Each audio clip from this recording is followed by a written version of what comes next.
জামাই আদর বলে কথা।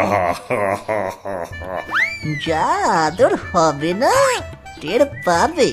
কি রে, চুপ কেন? বলছি একবারই তো বিয়ে করবে, একটু সাজুগুজু না করলে হয়?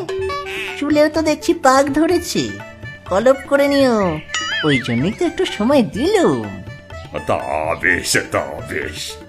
না, আমি যাই, গিয়ে সব নিমন্ত্রণের একটা লিস্টই বানাই, অনেক কাজ। হ্যাঁ, সে তো বটেই। হ্যাঁ, যা যা, সোনা ভাগ্নে আমার, এই না হলে আমার ভাগ্নে।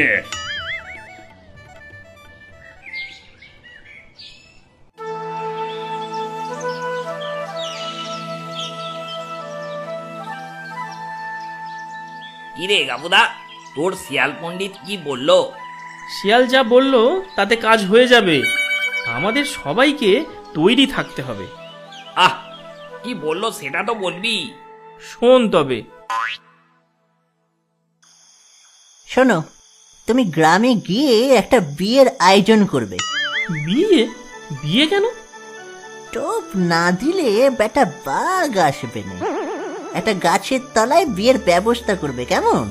আর একটা বড় জাল জোগাড় করে রাখবে। আচ্ছা, ঠিক আছে, তাই হবে।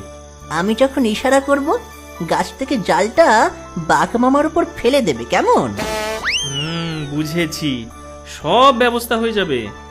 এখন যাও, আমিও একটু বাঘ মামার কাছ থেকে ঘুরে আসি। বাবা বাবা বাবা বাবা, কি বুদ্ধি কি বুদ্ধি! কিন্তু যদি ব্যাটা তার আগেই আমাদের সাবার করে দেয়? আরে কিচ্ছু হবে না, সবাই তৈরি থেকো। আচ্ছা আচ্ছা আচ্ছা।